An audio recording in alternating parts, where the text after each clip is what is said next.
ಬಿಸ್ಮಿಲ್ಲಾಹಿರ್ ರಹಮಾನಿರ್ ರಹೀಮ್. ಸ್ನೇಹಿತರೆ, ಇಂದು ನಾವು ಇತಿಹಾಸದ ಆ ಕ್ಷಣಕ್ಕೆ ಮರಳೋಣ. ಅಲ್ಲಿ ಜಗತ್ತು ಅಂಧಕಾರದಲ್ಲಿ ಮುಳುಗಿತ್ತು. ಅಮಾನವೀಯತೆ, ಅಜ್ಞಾನ ಮತ್ತು ಕ್ರೌರ್ಯಗಳು ತಾಂಡವಾಡುತ್ತಿದ್ದ ಕಾಲವದು. ಅಂತಹ ಸಮಯದಲ್ಲಿ ಅರೇಬಿಯಾದ ಮರಳಿನ ಮೇಲೆ ಒಂದು ಮಹಾನ್ ನೂರ್ ಅಂದರೆ ಬೆಳಕು ಉದಯಿಸಿತು. ಅದು ಕೇವಲ ಒಂದು ಮಗುವಿನ ಜನನವಾಗಿರಲಿಲ್ಲ. ಅದು ಇಡೀ ಮಾನವ ಕುಲಕ್ಕೆ ಶಾಂತಿ ಮತ್ತು ಸಹಬಾಳ್ವೆಯ ಸಂದೇಶ ನೀಡಲು ದೇವರ ಕಡೆಯಿಂದ ಬಂದ ಕೊನೆಯ ನಬಿ, ರಸೂಲ್ ಅಂದರೆ ಪ್ರವಾದಿಯ ಆಗಮನವಾಗಿತ್ತು. ಇಂದು ನಾವು ನಬಿ ಮೊಹಮ್ಮದ್ ಸಲ್ಲಲ್ಲಾಹು ಅಲೈಹಿ ವಸಲ್ಲಂ ರವರ ಪವಿತ್ರ ಜನನದ ಅದ್ಭುತ ಘಟನೆಯನ್ನು ತಿಳಿಯೋಣ. ಅಸ್ಸಲಾಮು ಅಲೈಕುಂ ವರಹಮತುಲ್ಲಾಹಿ ವಬರಕಾತಹು. ಮಕ್ಕಾ ನಗರದ ಗೌರವಾನ್ವಿತ ಬನು ಹಾಶಿಂ ಕುಟುಂಬ. ನಬಿ ಮೊಹಮ್ಮದ್ ಸಲ್ಲಲ್ಲಾಹು ಅಲೈಹಿ ವಸಲ್ಲಂ ರವರ ತಂದೆ ಅಬ್ದುಲ್ಲಾ ಅವರು ವ್ಯಾಪಾರಕ್ಕಾಗಿ ಸಿರಿಯಾಕ್ಕೆ ಹೋಗಿ ಮರಳುವಾಗ ಮದೀನಾದಲ್ಲಿ ಅನಾರೋಗ್ಯದಿಂದ ನಿಧನರಾದರು. ಅವರು ನಿಧನ ಹೊಂದಿದಾಗ ಅವರ ವಯಸ್ಸು ಕೇವಲ 25 ವರ್ಷವಾಗಿತ್ತು. ಅವರು ಬಿಟ್ಟು ಹೋದ ಆಸ್ತಿ ಕೇವಲ 5 ಒಂಟೆಗಳು ಮತ್ತು ಒಬ್ಬ ದಾಸಿ, ಸೈಯದ ಉಮ್ಮ ಐಮನ್ ಸಲಾಮುಲ್ಲಾಹಿ ಅಲೇಹ. ನಬಿ ಸಲ್ಲಲ್ಲಾಹು ಅಲೈಹಿ ವಸಲ್ಲಂ ರವರು ತಾಯಿಯ ಗರ್ಭದಲ್ಲಿರುವಾಗಲೇ ಅನಾಥರಾಗಿದ್ದರು. ಸೈಯದ ಆಮಿನಾ ಸಲಾಮುಲ್ಲಾಹಿ ಅಲೇಹ ಗರ್ಭಿಣಿಯಾದಾಗ ಅವರಿಗೆ ಕನಸಿನಲ್ಲಿ ಒಬ್ಬರು ಬಂದು, ನೀನು ಉಮ್ಮತಿನ ಅಂದರೆ ಸಮುದಾಯದ ನಾಯಕನನ್ನು ಹೊತ್ತಿದ್ದೀಯಾ ಎಂದು ಹೇಳಿದರು. ಹಾಗೂ ಸೈಯದ ಆಮಿನಾ ಸಲಾಮುಲ್ಲಾಹಿ ಅಲೇಹರವರಿಗೆ ಗರ್ಭಾವಸ್ಥೆಯಲ್ಲಿ ಯಾವುದೇ ನೋವು ಅಥವಾ ಭಾರದ ಅನುಭವವಾಗಲಿಲ್ಲ. ಅವರಿಗೆ ಒಂದು ದೈವವಾಣಿ, ನೀನು ಈ ಲೋಕದ ಅತ್ಯಂತ ಶ್ರೇಷ್ಠ ನಾಯಕನನ್ನು ಹೊತ್ತಿದ್ದೀಯಾ ಎಂದು ಕೇಳಿಸುತ್ತಿತ್ತು. ನಬಿ ಸಲ್ಲಲ್ಲಾಹು ಅಲೈಹಿ ವಸಲ್ಲಂ ರವರ ಜನನದ ರಾತ್ರಿ ನಡೆದ ಪವಾಡಗಳು. ಅಂದು ರಾತ್ರಿ ಶೈತಾನನು ಅತಿ ಜೋರಾಗಿ ಅಳುತ್ತಿದ್ದನು, ಅಂದರೆ ರೋಧಿಸುತ್ತಿದ್ದನು. ಆತನ ಅಧಿಕಾರ ಅಂತ್ಯಗೊಳ್ಳುವ ಮತ್ತು ಸತ್ಯವು ಜಗತ್ತಿನಲ್ಲಿ ನೆಲೆಸುವ ಮುನ್ಸೂಚನೆಯಾಗಿತ್ತು. ಶೈತಾನನು ಅಂದರೆ ಇಬ್ಲೀಸ್ ತನ್ನ ಜೀವನದಲ್ಲಿ 4 ಬಾರಿ ಅತ್ಯಂತ ಜೋರಾಗಿ ಹತ್ತಿದ್ದನು. ಮೊದಲನೆಯ ಬಾರಿ ಅಲ್ಲಾಹ್ ಸುಬ್ಹಾನಹು ತಆಲನು ಅವನನ್ನು ಶಪಿಸಿದಾಗ, ಎರಡನೆಯದು ಅವನನ್ನು ಸ್ವರ್ಗದಿಂದ ಹೊರಹಾಕಿದಾಗ, ಮೂರನೆಯ ಬಾರಿ ನಬಿ ಮುಹಮ್ಮದ್ ಸಲ್ಲಲ್ಲಾಹು ಅಲೈಹಿ ವಸಲ್ಲಂ ರವರು ಜನಿಸಿದಾಗ, ಹಾಗೂ 4ನೇ ಬಾರಿ ಸೂರತುಲ್ ಫಾತಿಹಾ ಅವತೀರ್ಣಗೊಂಡಾಗ. ನಬಿ ಸಲ್ಲಲ್ಲಾಹು ಅಲೈಹಿ ವಸಲ್ಲಂ ರವರ ಜನನದ ಸಮಯದಲ್ಲಿ ಸಮಾಜದಲ್ಲಿ ನೆಲೆಸಿದ ಅಧರ್ಮ ಮತ್ತು ಸುಳ್ಳಿನ ಶಕ್ತಿಗಳು ಅಂದರೆ ಜಿನ್ಗಳು ವಿಚಲಿತಗೊಂಡವು. ಆಕಾಶದಿಂದ ಅವರಿಗೆ ಬರುವ ಮಾಹಿತಿ ಸ್ಥಗಿತಗೊಂಡಿತು. ಇದರಿಂದ ದಿಕ್ಕೆಟ್ಟ ಜಿನ್ಗಳು ಅತಿ ಜೋರಾಗಿ ಗೋಳಾಡತೊಡಗಿದವು ಹಾಗೂ ಕೂಗಲಾರಂಭಿಸಿದವು. ನಬಿ ಸಲ್ಲಲ್ಲಾಹು ಅಲೈಹಿ ವಸಲ್ಲಂ ರವರ ಜನನದ ರಾತ್ರಿ ಆಕಾಶದ ನಕ್ಷತ್ರಗಳು ಭೂಮಿಗೆ ಬಹಳ ಹತ್ತಿರ ಬಂದಂತೆ ಕಂಡವು. ಪ್ರತ್ಯಕ್ಷದರ್ಶಿಗಳ ಪ್ರಕಾರ ಅವುಗಳು ಮನೆಯ ಮೇಲೆ ಬೀಳುವಷ್ಟು ಹತ್ತಿರವಿದ್ದವು ಮತ್ತು ಇಡೀ ಮಕ್ಕಾ ನಗರವು ದಿವ್ಯ ಬೆಳಕಿನಿಂದ ಕೂಡಿತ್ತು. ಹಾಗೂ ಪರ್ಷಿಯಾ ಮತ್ತು ಅಬಿಸಿಯಾದಲ್ಲಿ ನಡೆದ ವಿಚಿತ್ರ ಘಟನೆಗಳು. ಪರ್ಷಿಯಾ ಅಂದರೆ ಇಂದಿನ ಇರಾನ್ನಲ್ಲಿ ಅಲ್ಲಿನ ಪರ್ಷಿಯಾದ ಪ್ರಬಲ ಮಹಾರಾಜ ಕಿಸ್ರನ ಅರಮನೆಯೂ ನಡುಗಿತು ಮತ್ತು 14 ಗೋಪುರಗಳು ಇದ್ದಕ್ಕಿದ್ದಂತೆ ಕುಸಿದು ಬಿದ್ದವು. ಪರ್ಷಿಯಾದ ಅಗ್ನಿ ಆರಾಧಕರು 1000 ವರ್ಷಗಳಿಂದ ಸತತವಾಗಿ ಉರಿಸುತ್ತಿದ್ದ ಪವಿತ್ರವೆಂದು ಭಾವಿಸಲಾದ ಅಗ್ನಿಯು ನಬಿ ಸಲ್ಲಲ್ಲಾಹು ಅಲೈಹಿ ವಸಲ್ಲಂ ರವರ ಜನನದ ರಾತ್ರಿ ಕ್ಷಣಾರ್ಧದಲ್ಲಿ ಆರಿಹೋಯಿತು. ಪರ್ಷಿಯಾದಲ್ಲಿ ಪವಿತ್ರವೆಂದು ಪೂಜಿಸಲ್ಪಡುತ್ತಿದ್ದ ಬೃಹತ್ ಸಾವಾ ಕೆರೆಯ ನೀರು ಇದ್ದಕ್ಕಿದ್ದಂತೆ ಬತ್ತಿ ಹೋಯಿತು. ಅಬಿಸಿಯಾದ ರಾಜ ನೇಗಸ್ ಕೂಡ ಆ ರಾತ್ರಿ ಕೆಲವು ವಿಶೇಷ ಸ್ವಪ್ನಗಳು ಮತ್ತು ಘಟನೆಗಳನ್ನು ಗಮನಿಸಿದನು. ಅವನಿಗೆ ಕನಸಿನಲ್ಲಿ ಅರಬ್ ಪ್ರಾಂತದಲ್ಲಿ ಮಹಾಪುರುಷನೊಬ್ಬನ ಜನನವಾಗುತ್ತದೆ ಎಂದು ಕಂಡನು. ನಬಿ ಸಲ್ಲಲ್ಲಾಹು ಅಲೈಹಿ ವಸಲ್ಲಂ ರವರ ಜನನದ ರಾತ್ರಿಯಂದು ನಡೆದ ಸಾಂಕೇತಿಕ ಪವಾಡಗಳು ಕಾಕತಾಳೀಯವಾಗಿರಲಿಲ್ಲ. ಇವು ಜಗತ್ತಿನ ಸುಳ್ಳು ಆರಾಧನೆಗಳು ಅಂತ್ಯಗೊಂಡು ಸತ್ಯದ ಬೆಳಕು ಬರಲಿದೆ ಎಂಬ ದೈವಿಕ ಸಂಕೇತಗಳಾಗಿದ್ದವು. ಇತ್ತ ಕಡೆ ಫಜರ್ ಸಮಯ, ಸೂರ್ಯೋದಯಕ್ಕೂ ಮುಂಚಿತವಾದ ಸಮಯ. ಅಂದು ಆಮೂಲ್ ಫೀಲ್ ಅಂದರೆ ಆನೆಗಳ ವರ್ಷದ ನಂತರದ ಮೊದಲ ವರ್ಷ. ರಬಿಯುಲ್ ಅವಲ್ ತಿಂಗಳು ಸೋಮವಾರದ ದಿನ. ಇಂಗ್ಲಿಷ್ ಕ್ಯಾಲೆಂಡರ್ ಪ್ರಕಾರ ಕ್ರಿಸ್ತ ಶಕ 571ನೇ ಇಸವಿ ಏಪ್ರಿಲ್ ತಿಂಗಳು ಸೋಮವಾರದ ದಿನ. ನಬಿ ಸಲ್ಲಲ್ಲಾಹು ಅಲೈಹಿ ವಸಲ್ಲಂ ರವರ ತಾತ ಅಬ್ದುಲ್ ಮುತ್ತಲಿಬ್ ಕಾಬಾ ಶರೀಫ್ನ ಹತೀಮ್ ಬಳಿ ಕುಳಿತಿದ್ದರು. ಕಾಬಾ ಶರೀಫ್ನಲ್ಲಿ ಮತ್ತು ಸುತ್ತಲೂ ಇದ್ದ 360 ವಿಗ್ರಹಗಳು ವಿಚಿತ್ರವಾದ ಶಬ್ದಗಳನ್ನು ಮಾಡುತ್ತಾ, ಅಂದರೆ ಬೆಕ್ಕುಗಳಂತೆ ಕೂಗುತ್ತಾ ಮಕಡೆಯಾಗಿ ತಲೆ ಕೆಳಗಾಗಿ ನೆಲಕ್ಕೆ ಉರುಳಿ ಬಿದ್ದವು. ಅಲ್ಲಿದ್ದ ಕೆಲವರು ಆ ವಿಗ್ರಹಗಳನ್ನು ಎತ್ತಿದರು, ಆದರೆ ಅದು ಪುನಃ ನೆಲಕ್ಕೆ ಉರುಳಿದವು. ಅಬ್ದುಲ್ ಮುತ್ತಲಿಬ್ ರವರು ಕಾಬಾ ಶರೀಫ್ ಒಳಗೆ ಹೋದರು. ಅವರಿಗೆ ಒಂದು ದೈವವಾಣಿ ಕೇಳಿಸಿತು. ವಿಗ್ರಹಾರಾಧನೆ ಅಳಿದು ಏಕದೇವೋಪಾಸನೆ ಮರುಸ್ಥಾಪಿಸಲು ಕೊನೆಯ ಮಹಾನ್ ಪ್ರವಾದಿ ಬಂದಿದ್ದಾನೆ. ಇದೇ ಸಮಯದಲ್ಲಿ ಸೈಯದ ಆಮಿನಾ ಸಲಾಮುಲ್ಲಾಹಿ ಅಲೇಹರವರಿಗೆ ಜಗತ್ತಿನ ಅಂತಿಮ ರಸೂಲ್ ಅಂದರೆ ಪ್ರವಾದಿಯ ಜನನವಾಯಿತು. ನಬಿ ಮುಹಮ್ಮದ್ ಸಲ್ಲಲ್ಲಾಹು ಅಲೈಹಿ ವಸಲ್ಲಂ ಜನಿಸಿದಾಗ ಸೈಯದ ಆಮಿನಾ ಸಲಾಮುಲ್ಲಾಹಿ ಅಲೇಹರವರಿಗೆ ಕಂಡ ನೂರ್ ಅಂದರೆ ದಿವ್ಯ ಪ್ರಕಾಶಮಾನವಾದ ಬೆಳಕು ಹೊರಹೊಮ್ಮಿತು. ಆ ಬೆಳಕು ಎಷ್ಟು ತೀವ್ರವಾಗಿತ್ತೆಂದರೆ ಮಕ್ಕಾದಿಂದ 1000 ಮೈಲಿ ದೂರದಲ್ಲಿರುವ ಸಿರಿಯಾ ದೇಶದ ಬಸ್ರಾ ನಗರದ ಅರಮನೆಗಳು ಮತ್ತು ಒಂಟೆಗಳ ಕುತ್ತಿಗೆಯು ಸ್ಪಷ್ಟವಾಗಿ ಕಾಣಿಸಿತು. ನಬಿ ಸಲ್ಲಲ್ಲಾಹು ಅಲೈಹಿ ವಸಲ್ಲಂ ರವರ ಜನನವಾದಾಗ ಭೂಮಿಗೆ ಬಂದ ಕ್ಷಣ ಮಂಡಿ ಊರಿ ತಮ್ಮ ಕೈಯನ್ನು ನೆಲಕ್ಕೆ ಊರಿ ಬಲಗೈನ ಕಲಮೆ ಶಹಾದತ್ ಬೆರಳನ್ನು ಮೇಲಕ್ಕೆ ಎತ್ತಿ ಆಕಾಶದತ್ತ ತೋರಿಸುತ್ತಾ ತಲೆಯನ್ನು ಆಕಾಶದೆಡೆಗೆ ಮಾಡಿದರು. ಇದು ಸಜ್ದಾ ಸ್ಥಿತಿಯಂತೆ ಇತ್ತು. ಇದು ಅವರು ಅಲ್ಲಾಹ್ ಸುಬ್ಹಾನಹು ವ ತಆಲನಿಗೆ ಕೃತಜ್ಞತೆ ಸಲ್ಲಿಸುವ ಭಂಗಿಯಲ್ಲಿದ್ದರು.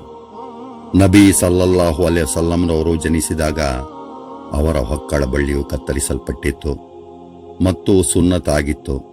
ಅವರ ಮುಖವು ಹುಣ್ಣಿಮೆ ಚಂದ್ರನಂತೆ ಹೊಳೆಯುತ್ತಿತ್ತು. ಕಣ್ಣಿನಲ್ಲಿ ಸುರ್ಮ ಹಚ್ಚಿದಂತೆ ಇತ್ತು. ಅವರ ಬೆನ್ನಿನ ಮೇಲೆ ಮೊಹರೆ ನಬುವತ್ತಿತ್ತು. ಮೊಹರೆ ನಬುವತ್ ಬಗ್ಗೆ ಹಿಂದಿನ ಧರ್ಮಗ್ರಂಥಗಳಾದ ತೌರಾತ್ ಮತ್ತು ಇಂಜೀಲ್ಗಳಲ್ಲಿ ಬರಲಿರುವ ಅಂತಿಮ ಪ್ರವಾದಿಯ ಗುರುತಾಗಿ ಮೊಹರು ಇರುತ್ತದೆ ಎಂದು ಮೊದಲೇ ತಿಳಿಸಲಾಗಿದೆ. ಆ ಕಾಲದ ಯಹೂದಿ ವಿದ್ವಾಂಸರು ಅಂತಿಮ ಪ್ರವಾದಿಯ ಆಗಮನಕ್ಕಾಗಿ ಕಾಯುತ್ತಿದ್ದರು. ನಕ್ಷತ್ರಗಳ ಚಲನೆಯ ಆಧಾರದ ಮೇಲೆ ಅವರಿಗೆ ಆ ರಾತ್ರಿ ಪ್ರವಾದಿಯ ಜನನವಾಗಲಿದೆ ಎಂದು ತಿಳಿದಿತ್ತು.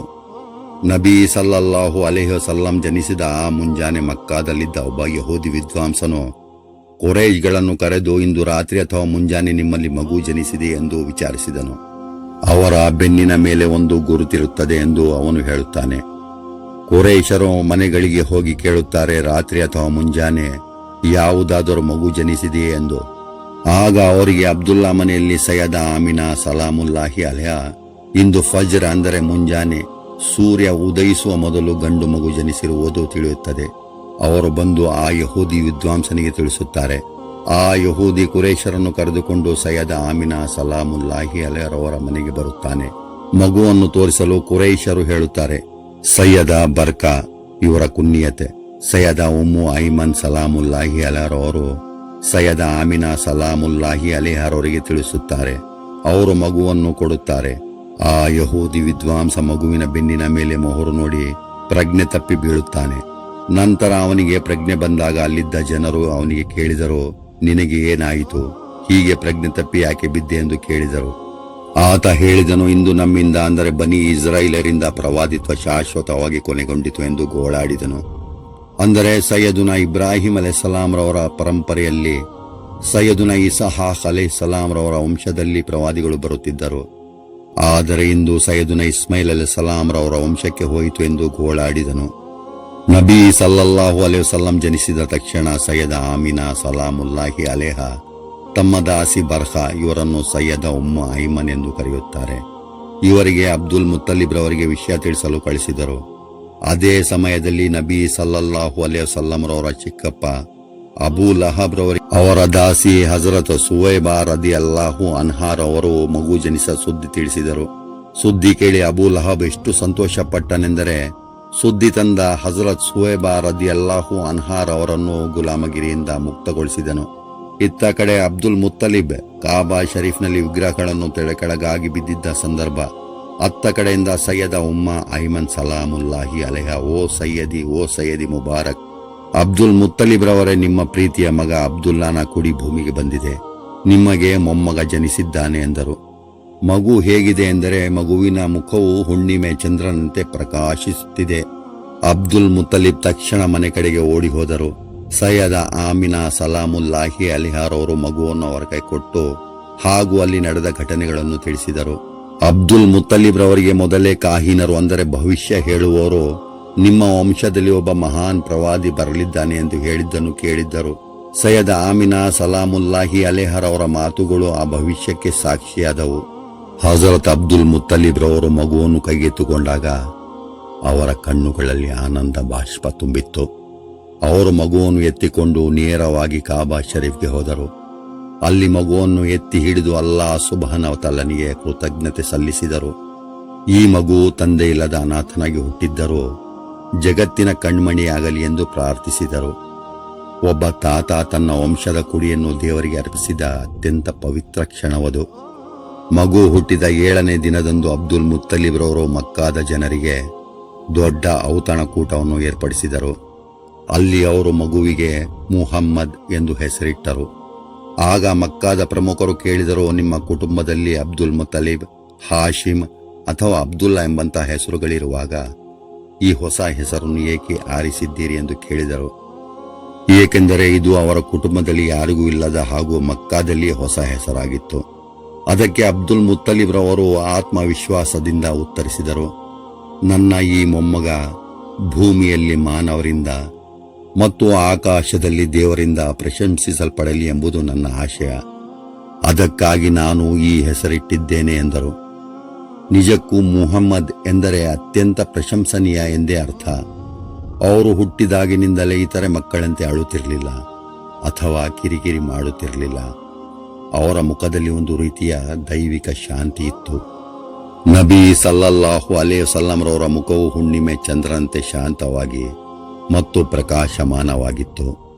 ನಬಿ ಮುಹಮ್ಮದ್ ಸಲ್ಲಲ್ಲಾಹು ಅಲೈಹಿ ವಸಲ್ಲಂರವರು ಇಡೀ ಮಾನವ ಕುಲಕ್ಕೆ ಅಲ್ಲಾಹ್ ಸುಬ್ಹಾನಹು ವ ತಆಲನ ಕಡೆಯಿಂದ ಬಂದ ಕೊನೆಯ ಪ್ರವಾದಿ, ಖಾತಮನ್ ನಬಿಯೀನ್, ದಿವ್ಯ ಸಂದೇಶವಾಹಕರು ಮತ್ತು ರಹಮತುಲ್ಲಿಲ್ ಆಲಮೀನ್ ಆಗಿ ಬಂದರು. ಮುಂದಿನ ಸಂಚಿಕೆಯಲ್ಲಿ ಸೈಯದ ಹಲೀಮಾ ಸಾದಿಯಾ ಸಲಾಮುಲ್ಲಾಹಿ ಅಲಿಯಾರವರು ಬಾಲಕ ನಬಿ ಮುಹಮ್ಮದ್ ಸಲ್ಲಲ್ಲಾಹು ಅಲೈಹಿ ವಸಲ್ಲಂರವರನ್ನು ತಮ್ಮ ಮನೆಗೆ ಕರೆದುಕೊಂಡ ಹೋದ ಘಟನೆ ಬಗ್ಗೆ ತಿಳಿಯೋಣ. ತಮಗೆ ಈ ವಿಡಿಯೋ ಇಷ್ಟವಾಗಿದ್ದರೆ ನನ್ನ ಚಾನಲ್ ಸಬ್ಸ್ಕ್ರೈಬ್ ಮಾಡಿ, ಲೈಕ್ ಮಾಡಿ, ಶೇರ್ ಮಾಡಿ. ತಮ್ಮ ಅನಿಸಿಕೆಯನ್ನು ತಪ್ಪದೇ ಕಾಮೆಂಟ್ ಮಾಡಿ. ಮುಂದಿನ ಸಂಚಿಕೆಯಲ್ಲಿ ಮತ್ತೆ ಭೇಟಿಯಾಗೋಣ. ಅಸ್ಸಲಾಮು ಅಲೈಕುಂ ವರಹಮತುಲ್ಲಾಹಿ ವಬರಕಾತಹು.